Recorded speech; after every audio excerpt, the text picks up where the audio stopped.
Aditya please, आता मी जे काही सांगतोय ना ते शांतपणे ऐक बघ. Mahendra, I am sorry. I am really very sorry. मी कितीही प्रयत्न केला तरी मी प्रीतीला विसरू शकणार नाही. आदित्य का मला ते म्हणायचं नाहीच आहे. खरं तर मी तुझी माफी मागतोय, आमच्या सगळ्यांच्या वतीने, अगदी मनापासून. माझी माफी? हो अदिती, इतके दिवस आम्ही सगळ्यांनी तुला ओळखण्यामध्ये खूप मोठी चूक केली. तुझं एकंदरीत वागणं, बोलणं, सारखी माहेरची आठवण काढून गळा काढून रडणं, या सगळ्या गोष्टी हास्यास्पद होत्या. पण आज जेव्हा सासर की माहेर असा प्रश्न तुझ्यासमोर उभा राहिला, त्यावेळी तू आमची निवड केलीस. We are proud of you.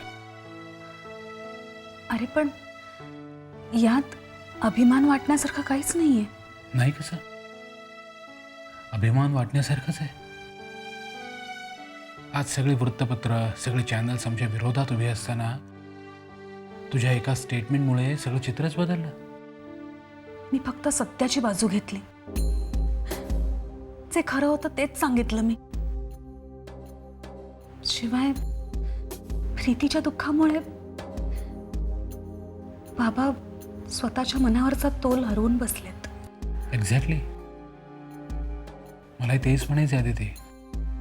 अशा अवस्थेमध्ये बाबांना तुझी गरज आहे.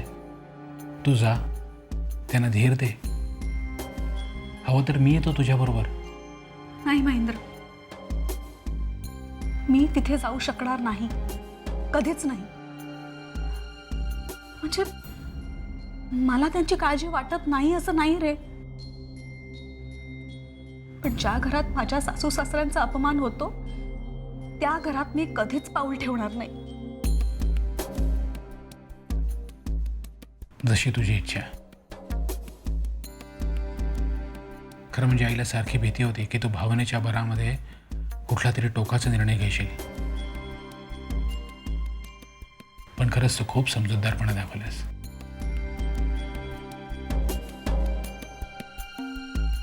Proud of you.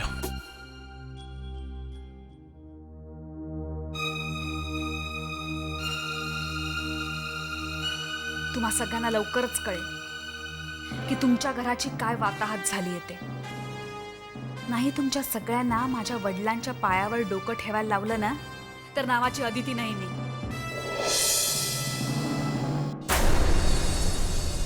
हे बघा, जे आता झालंय ते सगळं होऊन गेलेलं आहे, कळलं? उगाच नसते तर्कवितर्क करू नका, त्याच्यामुळे तुम्हालाच त्रास होतो. कळत नाही का तुम्हाला? तर्कवितर्क कसले हो? धडधडीत सगळं डोळ्यासमोर घडलंय. माझं एक सोडा हो, पण तुमचंही ऐकलं नाही ते ना.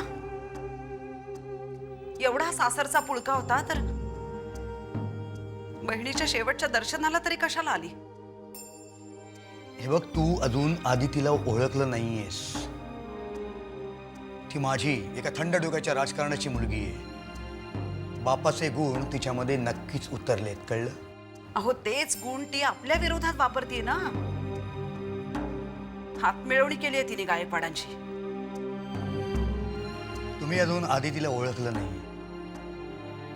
राजकारणात आणि व्यवसायात सुद्धा बिकट प्रसंगी कैकदा तिने मला योग्य सल्ले दिले. म्हणजे काय म्हणायचंय तुम्हाला? आदिती त्या घराची वाट लावणार. ती तिथंच राहणार, त्यांच्यातच राहणार आणि त्यांची वाट लावणार. सख्खी बहीण गमावली का तिनं? आणि या गोष्टीला जो जबाबदार आहे तो वीरेन, त्याला ती सोडेल? आजवर कुणाचं वाईट चिंतलं नाही, पण त्या वीरेंचं नाव काढलं ना की अशा तळ पायाची आग मस्तकाला जाते. अशा पोरीचा जीव घेतलाय त्यानं. नुसतं त्यानं नाही, त्यांनी सगळ्यांनी. या गोष्टीला सगळ्यांचा थोडाफार का होईना सगळ्यांचा हातभार आहे. त्यामुळे माफी कोणालाही नाही. आता तुम्ही बघत राहा. इथं मी आणि तिथं आदिती दोघं मिळून त्या सौदामिनीबाईंची धूळदाण उडवणार. बघत राहा.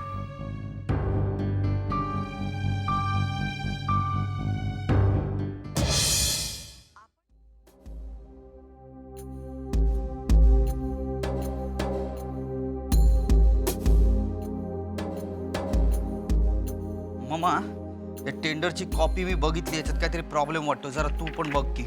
हा हे बघ, हे काय ग मामा, काय झालं? तुझ्या चेहऱ्यावर एवढं टेन्शन का? आता तुझ्या मनासारखं होते की व्यवस्थित?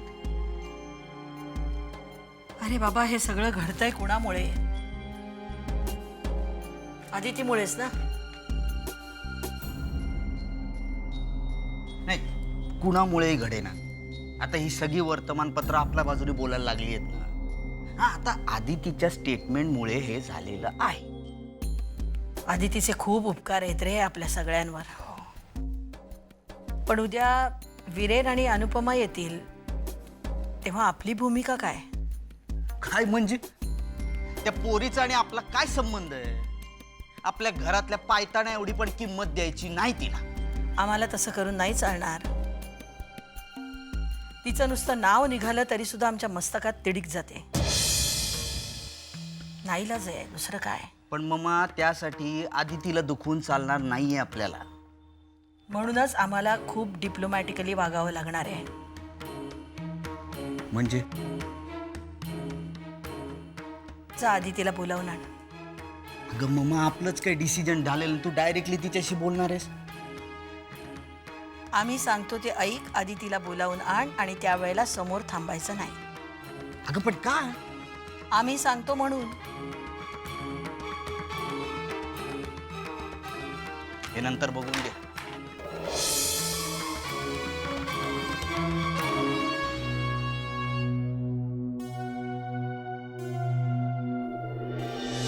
मम्मा, बोलवलं तुम्ही? ये आदिती, आम्हाला तुझ्याशी थोडं बोलायचं होतं. काय या घरात तूच एक एकटी अशी आहेस की आम्हाला समजून घेऊ शकतेस. पत्रकार परिषदेत तू जो संयम दाखवलास त्यानंतर तर आमचा तुझ्यावरचा विश्वास आणखी वाढलाय. मम्मा, तुम्हाला काही सांगायचंय का मला? वीरेन आणि अनुपमा परत येत आहेत. थांब अदिती, आम्हाला जरा समजून घे.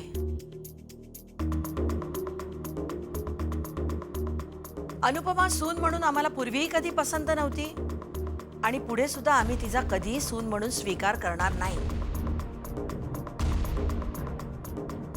आणि प्रश्न तसा फार थोड्याच दिवसांचा आहे.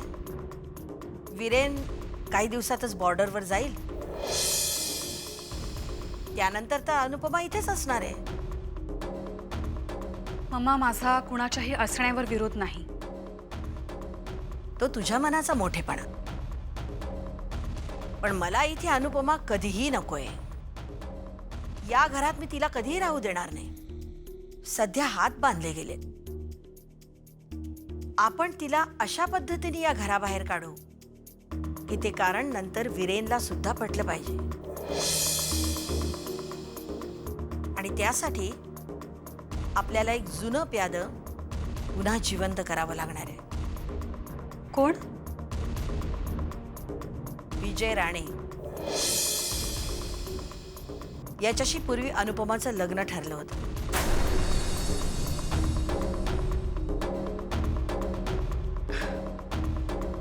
विजय राणे?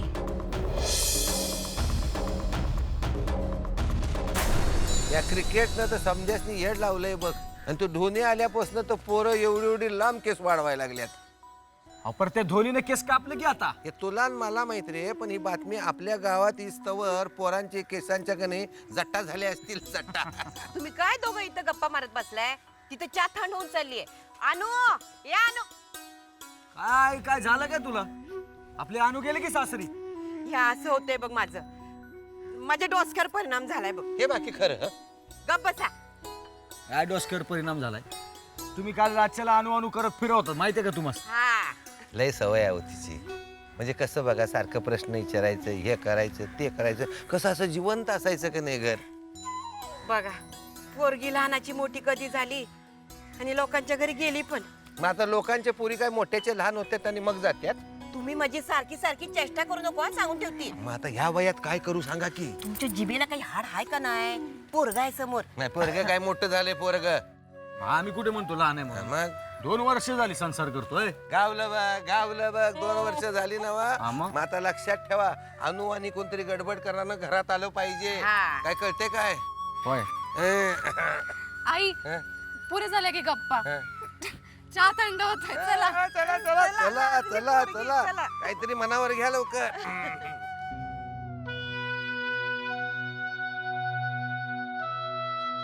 पाणी घेऊन ये रे जरा.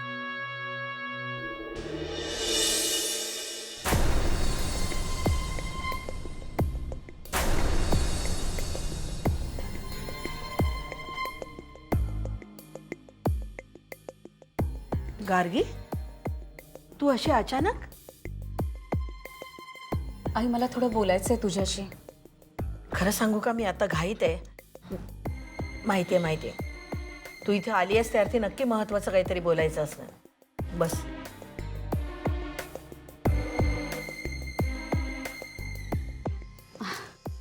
कसा आहेस तू? चहा घेऊन ये रे गार्गीला. बोला. आई मी नोकरी सोडली. काय? हो. अगं पण एकदम अचानक? अगं त्या प्रीतीच्या प्रकरणात तुझा काहीच दोष नसताना कुणाला तरी वाटतं म्हणून आमच्या चॅनलने ही न्यूज इतकी हॅमर केली आहे. तुझ्यावर आणि वीरेनवरती किती आरोप केलेत त्यांनी. तू आमच्यासाठी तुझी नोकरी सोडलीस? तुला चांगलंच माहिती आहे मी कुठलाही निर्णय भावनिक होऊन घेत नाही. अगं पण या तुझ्या निर्णयामुळे सिद्धार्थ तुझ्यापासून लांब जाणार. हे बघ, आत्ताची तुझी अवस्था अशी आहे की सिद्धार्थ तुझ्या जवळ असणं गरजेचं आहे. अगं मी नोकरी सोडली आहे, सिद्धार्थला नाही. आणि मला नवा जॉब कुठेही मिळू शकतो. हे बघ, या चॅनलमध्ये सिद्धार्थ होता तुझ्याजवळ तुझी काळजी घ्यायला. बाहेर सगळीकडे काय परिस्थिती आहे हे मी तुला सांगायला नकोय. आई, परिणामांची जर का चिंता करत राहिलो ना तर कुठलाही निर्णय आपण आपल्या मनासारखा नाही घेऊ शकत. तू काही बोलायला हार जाणार नाहीस माहिती आहे आम्हाला. आम्हाला फक्त एवढंच म्हणायचंय, स्वतःची काळजी घे. आई होण्याची कल्पना जितकी सुखकारक असते तितकीच आई होण्यातली वेदना सहन करताना आपल्या माणसांच्या आधाराची गरज असते.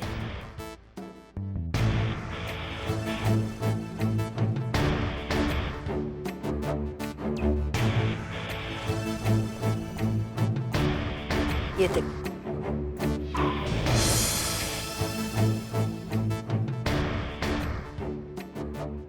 गार्गी, तू घेतलेल्या निर्णयामुळे आपल्यात झालेले मतभेद कायम राहणार. पण एक आई म्हणून सांगते, परत इथे घरी निघून ये. आई होण्यातले कष्ट फक्त एक आईच ओळखू शकते. म्हणून सांगते, माझ्यासाठी परत ये.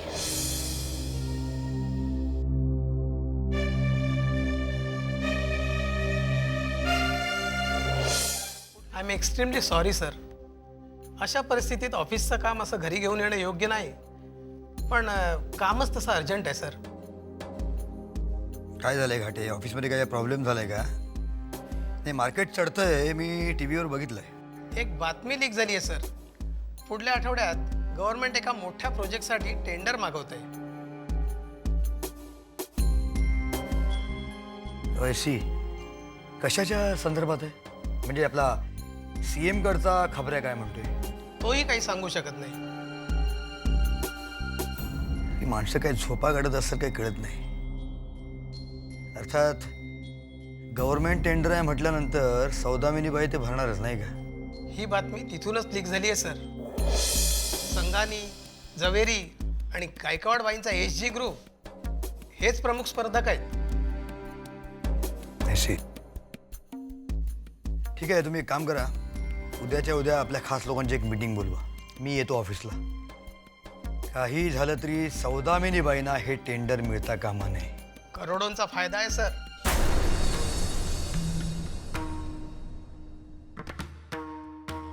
घाटे, गणित आता फायद्या तोट्या बाहेर गेलीत. या तुम्ही एक काम करा, त्या संघाने ग्रुपच्या चेअरमनला मला ताबडतोब फोन करायला सांगा. Okay sir.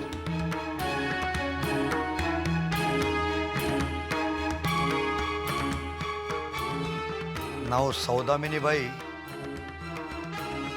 चेक.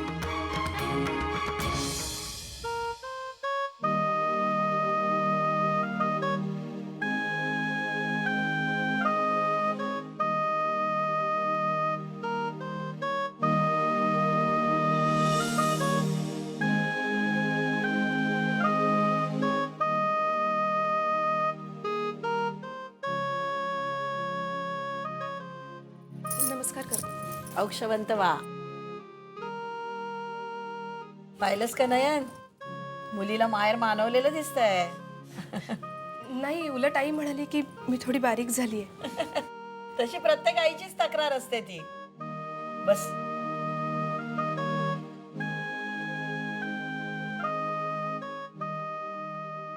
काय म्हणते माहेर? सगळे खूप मजेत आहेत. 4 दिवस खूप आनंदात गेले. वेशीवरचा म्हसोबा, गावातला विठोबा, पारावरचा मुंजाबा सगळ्यांना नवस बोलून आली आहे. आणि थोरात मामांकडचा पाहुणचार तर मेजवानीच होती. मग काय या सगळ्या रामरगाड्यात आई भेटली की नाही? हो, भेटले, भांडले, मग खूप रडले. माझ्यावर खूप रागावली होती, पण नंतर पाहुणचारात रमली. त्या दिवशी व्यवस्थित पोचलात ना? आता व्यवस्थित आलेत ना घरी? नाही ते गोष्टी कसल्या विचारते?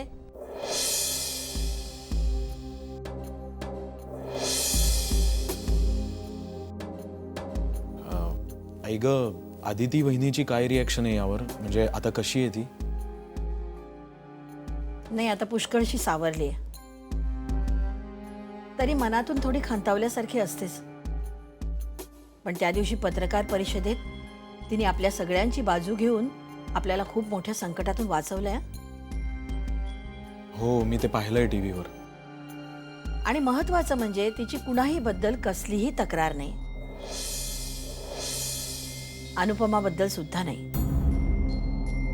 पण तरीही मी जाऊन त्यांची माफी मागणार आहे.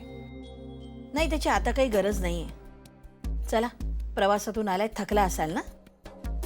खरं तर इथलं सगळं वातावरण बघून माझा थकवाच पळून गेलाय. तुम्हाला फोटोच नाही दाखवले.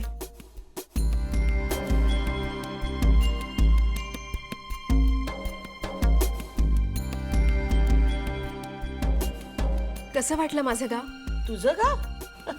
अगं, ते आमचंही गाव नाही का? आमचं माहेर तिकडचंच ना. अरे जा, तुम्ही फ्रेश व्हा. तुमचं झालं की मग एकत्रच जेवायला बसूया. जा. मी पानं घेते आई तोपर्यंत.